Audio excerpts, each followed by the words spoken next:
बिस्मिल्लाहिर्रहमानिर्रहीम। काश लोगों को पता चल जाए कि ये ज़िंदगी इम्तहान की ज़िंदगी है, ये हमेशा के लिए नहीं है। ये टेस्टिंग पीरियड है, ये इम्तहान हो रहा है, ये खेती है गोया जो बो रहे हैं कल काटेंगे। और इस ज़िंदगी के बाद दूसरी ज़िंदगी है, हकीकी है बिल्कुल। और उस ज़िंदगी का दारोमदार इस ज़िंदगी के ऊपर है। अब ये दुनिया अपने बिल्कुल इख्तिताम को पहुंच रही है। जिस तरह फजर से सूरज निकलता है, दिन का आगाज़ होता है, तो असर और असर के बाद मगरब तक कितना वक्त बाकी है सूरज गुरूब होने में। और अब तो असर और मगरब के समझ लो दरमियान का वक्त आ गया है और बिल्कुल एंड होने वाला है इस दुनिया का। और इंसानियत को इस ज़मीन के ऊपर अल्लाह ताला ने हर तरीके से आजमाया है। और आजमाइश सिर्फ ईमान खालिस की है कि कौन अल्लाह को अपना अकेला माबूद मानता है, उसके ऊपर यकीन रखता है, उसको अपने से समझदार समझता है, हकीम मानता है, दाना मानता है। और कौन है जो अपने आप को या किसी और को अल्लाह के साथ शरीक ठहराता है और इस दुनिया में अपनी चलाता है और आखिरत से गाफिल हो गया। तो हर दौर में आजमाइश होती रही है और बताया गया कि इस आखिरी दौर में ईमान की जो आजमाइश होगी लोगों के लिए वो गोया नजरियाती होगी और बड़ी सख्त होगी। और फितनों के दौर के अंदर खासकर जो अहादीस आती हैं वो ज़रूर मुताला करो मेरे भाइयों। नबी अलैहिस्सलाम ने फरमाया ऐसे ऐसे फितने आने वाले हैं, उससे पहले नेक अमाल कर लो, आखिरत बनाने की फ़िक्र करो। मफहूम में बयान कर रहा हूँ, कोई अल्फाज इधर उधर हो जाए तो अल्लाह मुझे माफ़ करे। तो हदीस मौजूद हैं कि नेक अमाल करो, ऐसे ऐसे फितने होने वाले हैं कि सुबह इंसान मोमन होगा और शाम को काफिर हो जाएगा, और शाम को मोमन होगा, सुबह उठेगा तो काफिर उठेगा और अपने दीन को बेच डालेगा दुनिया के इन चंद तखों की खातिर। तो ये जो फितने हैं इससे अल्लाह की पनाह मांगी गई है। और ख़ासकर इस आखिरी दौर के अंदर जो सबसे बड़ा फितना ये दज्जाल का फितना है, दज्जाली फितना। और उसका देखिए अभी एक आगाज़ ही हुआ है, उसकी हवा चली है तो दुनिया कांप उठी है और पूरी दुनिया लॉकडाउन हुई है। और अब जो उसके बाद कहते हैं दूसरी लेयर और फिर तीसरी लेयर और अगले जो वक्त आने वाले हैं ये बड़े सख्त वक्त हैं। और दज्जाली फितनों का ये आगाज़ हो रहा है। तो इस सूरत में बहुत बड़े ईमान की ज़रूरत है मेरे भाइयों। और अल्लाह ताला ने इंसानों के ऊपर बहुत ही रहम फरमाया। और ख़ास कर जो ये जो तौबा का तरीका कि जब कभी एहसास हो जाए, यकीन कीजिए 70, 80, 90 साल 100 साल कोई अगर बूढ़ा हो या बूढ़ी हो और जब कभी एहसास हो जाए मरने से पहले, वो जो कहते हैं सांस उखड़ गई, उससे पहले अगर कोई इंसान तौबा कर ले, सच्ची दिल की गहराई से तौबा कर ले, माफ़ी मांग ले अपने मालिक और खालिक से, तो वो अल्लाह ऐसा रब है कि वो एक लम्हे की ताखीर किए बगैर बल्कि खुशी के साथ माफ़ करता है। और इतना ज़्यादा अल्लाह खुश होता है तौबा करने के ऊपर कि एक हदीस के अंदर आता है, नबी अलैहिस्सलाम ने मिसाल दी, बड़ी अजीब मिसाल है कि एक मुसाफिर हो, सहरा से गुजर रहा है, सवारी है उसकी, अचानक उसकी सवारी गुम हो जाती है और उसको यकीन आ जाता है मरने का कि अब मैं नहीं बच सकता हूँ। फिर वो एक दरख्त के नीचे ऐसा लेट जाता है, आंखें बंद करता है और एकदम जब आंख खुलती है, उसकी आंख खोलता है तो सामने अपनी सवारी साजो सामान के साथ देखता है और खुशी से दीवाना होकर उसके मुंह से ये बात निकल जाती है, ए अल्लाह तू मेरा बंदा है, मैं तेरा रब हूँ, तेरा लाख लाख शुक्र। और ये बात वो यानी बिल्कुल यानी खुशी की इंतहा की वजह से वो कह बैठता है। तो नबी अलैहिस्सलाम ने फरमाया आप गौर करो उस बंदे को कितनी खुशी हुई है उस सवारी के दोबारा मिलने के ऊपर। फरमाया इससे ज्यादा खुशी होती है अल्लाह ताला को जब एक बंदा कुफ्र और शिर्क से यानी वापसी करता है अपने मालिक और खालिक की तरफ, और नदामत होती है, शर्मिंदगी होती है उसको अपने गुनाहों के ऊपर, और सच्ची तौबा इस्तगफार जब करता है। तो दूसरी जगह तो मालिक ने इससे बड़ी बात सूरह अल फुरकान के अंदर कि उसके गुनाहों को अल्लाह ताला नेकियों के अंदर तब्दील कर देता है। गौर कीजिए अल्लाह की शान। और फिर अल्लाह ताला ने हर रोज़ एक निज़ाम ऐसा बनाया हुआ है कि रात का आखिरी पहर जब आता है तो ऊपर से आवाज़ लगाई जाती है कि है कोई मेरा बंदा तौबा करने वाला कि मैं उसको माफ़ कर दूँ, है कोई रात का गुनाहगार, और फिर ऐलान किया जाता है कोई मुझसे मांगने वाला को मैं उसको दूँ अता करूँ। हर रोज़ ये मामला होता है।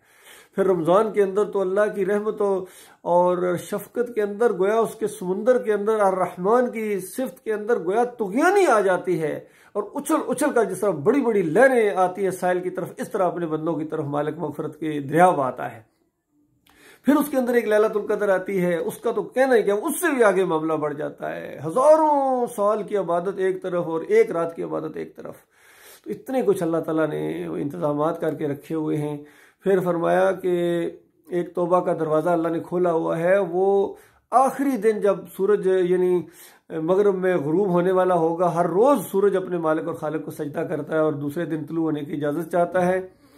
अब देखिए कैसी कैसी चीज़ें, अल्लाह बेहतर जानता है इसका सजदा किस तरीके से है, किस तरह इजाज़त है, अल्लाह ने बात बताई है, बिल्कुल सच्ची है। तो आखिरी जब दिन आएगा, गुरूब होगा, सजदा करेगा और अल्लाह की तरफ से इजाज़त नहीं मिलेगी और कहा जाएगा वापस हो जा, और फिर मगरब से बिल्कुल उल्टा मामला सर्कल शुरू हो जाएगा और जैसा मगरब से सूरज तुलू होगा तौबा का दरवाज़ा बंद कर दिया जाएगा और इंसानियत चीख उठेगी, इंसानियत चीख उठेगी। तो ये मामला होने वाला है मेरे भाइयों। तो मैं भी सबसे पहले अपने लिए और अपने भाइयों सब के लिए तौबा इस्तग़फ़ार करता हूँ अपने मालिक और खालिक से। मैं अपने लिए तौबा इस्तग़फ़ार करता हूँ कि मालिक जो भी भूल हो गई, नादानी हुई, बेशुमार गुनाह हुए हैं। जिस तरह नबी अलैहि सलाम की एक वो हदीस है बड़े ज़बरदस्त अंदाज से कि या अल्लाह मेरे छोटे बड़े वो गुनाह माफ़ कर दे जो मैंने जानबूझ के किए, जो मैंने गलती से किए, नादानिस्ता किए, और ताकि वो गुनाह भी जो छुप छुप के किए। नबी अलैहिस्सलाम ने एक मरतबा दुआ मांगी आयशा रज़ी अल्लाह ताला अन्हा के लिए, या अल्लाह आयशा के वो गुनाह भी माफ़ कर दे जो छुप छुप के किए। तो वो हंस पड़ी और कहा या रसूलल्लाह ये दुआ? फरमाया हाँ, ये दुआ तो मैं हर रोज़ अपनी उम्मत के लिए मांगता हूँ। तो इंसान कमज़ोर है, मालिक सब कुछ जानने वाला है, सारे गुनाह और किसी के साथ अगर कोई ज्यादती हो गई है तो वो भी बख्शवा लें दुनिया के अंदर। और मैं बिल्कुल पूरे खुले दिल के साथ अपने लिए तौबा इस्तग़फ़ार करता हूँ।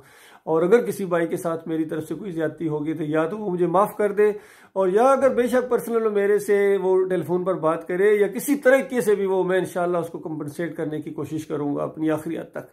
और अल्लाह ताला हम सबको इसकी तौफीक अता फरमाए। मेरे भाइयों चंद दिनों का मामला है, सच्ची तौबा करो, अपने मालिक और खालिक की तरफ पलटो और सबसे पहले शिर्क से तौबा करो। शिर्क से जो हम अल्लाह के अलावा दूसरों को पुकारते रहे, या अली मदद, या रसूल अल्लाह मदद, या गौस मदद की पुकारे लगाते रहे, हम मैं लगाता रहूं नादानी के अंदर। फिर वास्ते वसीले का शिर्क तो आम था कि या अल्लाह अपने हबीब के सदके, हुसैन के सदके, पंजदर पाक के सदके, बाबा जी के सदके, इस तरह के शिर्क तो बिल्कुल आम थे। और फिर तावीज़ गंडा भी पहनता रहा हूँ, तावीज़ गंडे भी शिर्क है।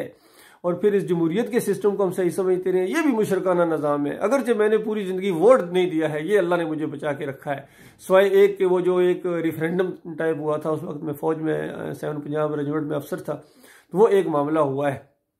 उसके अलावा मैंने कभी किसी को इस मुशरकाना सिस्टम के अंदर कभी ज़िंदगी में वोट नहीं दिया। अल्हम्दुलिल्लाह ये खालिस मुशरकाना निज़ाम है। लिल्लाह इससे भी तौबा करो, माफ़ी मांगो अपने मालिक और खालिक से, और हर गुनाह से तौबा इस्तग़फ़ार करो। फिर फ़िरक़ों से, मसलक परस्तों से, इससे भी सच्ची तौबा करो। बरेलवियत से, देवबंदियत से, अहले हदीसियत से, सल्फियत से, चकड़ालवियत, सुरवर्दियत, नक्शबंदियत, कादियानियत, शीयत और यहूदियत और नसरानियत और हिंदुइज्म और सिखिज्म से तौबा करो, माफ़ी मांगो अपने मालिक और खालिक से। अल्लाह के बंदो वो तुम्हारा अकेला मालिक है, वो ऊपर वाला। कहते तो हैं ये सारे ऊपर वाला, बस ऊपर वाले के बाद फिर नीचे वाले क्यों से जाके रखे हुए हैं। कितने मैंने बात की, यहाँ हिंदुओं से भी बात हुई है और वो कहते हाँ भाई ऊपर वाला, तो मैंने कहा ये कोने में ये क्यों से जाके रखा। ये जो होता है जिस तरह आप मज़ार पर जाते हैं ना जी, जिस तरह आपके ये नीचे होते हैं इस तरह हमारे भी होते हैं, और अगर हमारे ना होते तो वो ना नकल पकड़ते ना। ये मुसलमानों के अंदर भी बुत परस्ती आ गई है, याद रखिए। ये जो कब्र परस्ती है, दरगाहें हैं, ये चादरें चढ़ाना, इनके ऊपर उर्स और मेले करना और दूध की सबीलें लगाना यहाँ, और माथे रगड़ना, अगरबत्तियाँ जलाना, ये खालिस बुत परस्ती है मेरे भाइयों। तौबा करो, लिल्लाह माफ़ी मांगो मेरे प्यारे भाइयों। इसकी वजह से आपको हमेशा हमेशा की आग में रहना पड़ेगा। यकीन कीजिए ये हकीकी बात मैं आपको बता रहा हूँ। ये कुरान और हदीस का आखिरी फैसला है, निचोड़ है गोया। अगर आपने अल्लाह के अलावा किसी और को सजदा किया, किसी को रुकू किया, किसी और को एक मरतबा अगर उसको मदद के लिए पुकारा, वास्ता वसीला दिया, तावीज़ गंडा, या एक चावल का कोना भी अगर किसी और की नजरों न्याज की, ये 11वीं शरीफ है, ये 12वीं शरीफ है, ये हलीम को हटो, और फिर ये मुहर्रम के कुंडे और शरबत और सबीले और ताजिए, ये शिरक है। घोड़े की पूजा, गाय की पूजा, ये सारी शिरक है। जिंदा इस्लाम के अंदर कोई पीर परस्ती नहीं, याद रखिए। जब भी कोई पीर पकड़ा जाता है कहते हैं जाली पीर पकड़ा गया, ओ जाली और असली नहीं। इस्लाम के अंदर पीरी मुरीदी है ही नहीं है। इसी तरह दीन के ऊपर उजरत ना लो, इससे भी तौबा करो मेरे भाइयों। ये जो नमाज पढ़ाने के पैसे लेते हैं, अजान देने के पैसे लेते हैं, ये बहुत बड़ा जुर्म है इनको पैसे देना, मौलवियों को और पीरों को पैसे देना। ये मामूली जुर्म ना समझो। कहते हैं जी महंगाई है जी, बस थोड़े से गुजारा नहीं होता, मौलवी साहब को थोड़े देते हो जी, बाकी तनख्वाहें तुम्हारी ज्यादा है। वो हराम है, नाजायज है। 1 रुपया भी दोगे, 1 फिल्स भी दोगे मुआवजा दीन के ऊपर, तो ये हराम है, तुम बराबर के मुजरम हो। अल्लाह ताला ने माश के लिए दूसरे पेशे रखे हुए हैं और इतने ज़्यादा है कि गिने भी नहीं जा सकते। अल्लाह बरकत देता है हर चीज़। तो दूसरों को कहते हो वल्लाहु खैरुर राज़िकीन, तो अल्लाह ताला बेहतरीन रिज्क देने वाला है। तो जो ज़्यादा नमाजें पढ़ने वाला होगा, अज़ाने देने वाला होगा, उसको अल्लाह ताला रिज्क नहीं देगा। शर्म आनी चाहिए अल्लाह के बंदों। इन्होंने दीन को पेशा बनाया हुआ है। इसी वजह से आज पूरी दुनिया में इनकी दुर्गत बनी हुई है कि इन्होंने दीन के साथ अपने पेट को लटकाया हुआ है। जिसका पेट दीन के साथ लटका हो वो कभी हक बात बयान नहीं कर सकता, याद रखिए। अल्लाह ताला इन बातों को गौर से सुनने और इसके ऊपर बेहतरीन फैसला करो अपने हक में और अपने अहल और याल के लिए। फरमाया कू अनफुसकुम व अहलिकुम नारा वकूदुहा अन्नास वल हिजारा। लोगों, अपने आप को बचाओ उस जहन्नम की आग से। खौफनाक आग है, अल्लाह जानता है। सारे अजाब आग के अंदर होंगे और उसके अंदर खून और पीप की वादियां होंगी जिसके अंदर गोते दिए जाएंगे हमेशा हमेशा हमेशा के लिए। और फिर साथ ही कुचोके लगाए जाएंगे, रुक चख मजा इन्नका अंतल अजीजुल करीम। तू बड़ा इज्जतदार आदमी था, तू बड़ा सदर साहब था, तू क्यों चीख रहा है? तू वजीर आजम था, तू जनरल साहब था और तू बड़ा चौधरी था, सेठ था। अब आप चख मजे। तू अल्लाह की बात नहीं माना करता था, किसी अकड़ जाता था, इंतकाम लेता था, गुस्से में आ जाता था, आपे से बाहर हो जाता था। तू अल्लाह की तौहीद की बातें सुन के कभी इलाके से निकालने की धमकियां देता था, तो कभी निकाल भी देते। जिसका जितना बस है वो अपने आप को वो वही बना बैठा है, फरौन और अबू जहल। जिस तरह अबू जहल ने नबी अलैहिस्सलाम को और मुसलमानों को मक्का से निकाल दिया था, इसी तरह आज भी तौहीद की दावत दी जाए तो यकीन कीजिए अगर व्हाट्सएप ग्रुप के अंदर दिया, ये व्हाट्सएप ग्रुप से निकाल देते हैं। वही जुर्म करते हैं जो उन मुशरिकीन मक्का ने किया था। और कोई अपने कंपनी से निकाल देता है, कोई नौकरी से निकाल देता है, कोई इलाके से निकाल देता है, कोई मुल्क से निकाल देता है। ये सारे के सारे हर दौर के काफिर और मुशरिक इसी तरह करते हैं ईमानदारों के साथ। लेकिन ईमानदारों को घबराना नहीं चाहिए, याद रखिए। एक एक चीज का अल्लाह ताला आपको बढ़ा चढ़ा के अजर देगा। अगर आपकी तरफ कोई नफरत से देखेगा, जरा सा भी मजाक करेगा, उसको भी अल्लाह ताला आपके खाते में एक अमले साले लिख देगा। और जो भी आप तौहीद की बात बयान करेंगे, रद्द शिर्क करेंगे, कुफ्र बित्तागूत करेंगे, और जिस किसी मुशरिक काफिर को जरा बराबर तकलीफ पहुंचेगी, उसको गुस्सा आएगा, वो अजर भी आपके खाते में अल्लाह ताला लिख देगा। ये कुछ होने वाला है। अल्लाह ताला गौर व फिक्र करने की तौफीक अता फरमाए। और तौबा का दरवाज़ा बंद हर एक के लिए इनफरादी तौर पर भी तौबा का दरवाज़ा बंद होने का वक्त है जब उसको वो सांस उखड़ती है, जिसको हम कहते हैं हमारी जुबान में सा लग गई जी, बस सांसें लग गई हैं। उस वक्त इंसान बात नहीं कर सकता है। उससे पहले इंसान तौबा कर ले। ये बिल्कुल उसी तरह की बात है। आखिरी बात जो बताई गई थी, पूछी साहबा ने, कितनी दानाई की बात पूछी कि या रसूलल्लाह वो आखिरी बात बता दे, बस निजात का कुछ हो जाए। फरमाया आखिरी बात वही कलमा है जो मैंने अपने चचा अबू तालिब के सामने पेश किया था और उसने रद्द कर दिया, नहीं माना है। और जो भी उसको कबूल कर लेगा, मरते वक्त उसको अगर कबूल कर लेगा तो अल्लाह के यहाँ वो निजात पा जाएगा। और अबू तालिब के बारे में आता है, बैठे हुए थे सारे रिश्तेदार पास बैठे हुए थे। नबी अलैहिस्सलाम ने फरमाया चचा मेरे कान के अंदर एक बात एक दफा कह दो कि अल्लाह के अलावा कोई माबूद नहीं है, मैं तो आपके लिए इस्तगफार करता रहूंगा अल्लाह से, ताकि क्योंकि मुझे मना कर दिया गया है कि मैं ऐसे किसी शिर्क करने वाले की इस्तगफार ना करूं। और आप कान के अंदर कह दे, लोगों को ना सुनाए, बेशक मेरे कान के अंदर। और चेहरे पर कुछ मुस्कुराहट आई और साथ बैठे हुए जो रिश्तेदार से बोलना शुरू हो गए, अबू जहल खासकर, कि अब्दुल मुत्तलिब का दीन छोड़ने लगे हो, अब्दुल मुत्तलिब का दीन छोड़ने लगे हो। तो एकदम फिर वो सोचो में पड़ गया और कहता दीजिए मैं तुझे खुश कर देता। लेकिन ये लोग क्या कहेंगे कि ये बस मौत के डर की वजह से आखिरी वक्त आके बाप दादा का दीन छोड़ दिया, तो लिहाजा मैं अब्दुल मुत्तलिब के दीन के ऊपर मरता हूँ। ये बात कही, उसके बाद सांसें उखड़ गई और नबी अलैहिस्सलाम आ गए, वापस आ गए अफसोस के साथ कि नहीं उसने कबूल किया। अल्लाह के बंदो, ये आखिरी बात आपको रोकेगी। लोग क्या कहेंगे, ये चचा क्या कहेगा, ये मामू क्या कहेगा, ये बाप दादा, इलाके वाले क्या कहेंगे, दोस्त क्या कहेंगे, फौज वाले क्या कहेंगे, पुलिस वाले क्या कहेंगे, और हमारे लीडर हैं सियासी लोग, ये सारे क्या कहेंगे कि ये दीन इसने इख्तियार कर लिया, ये दरबारों का मुनकर हो गया, पीरों का इनकारी हो गया, किसी की लीडरशिप को आप मानता ही नहीं है सिवाय मोहम्मद सल्लल्लाहु अलैहि वसल्लम की।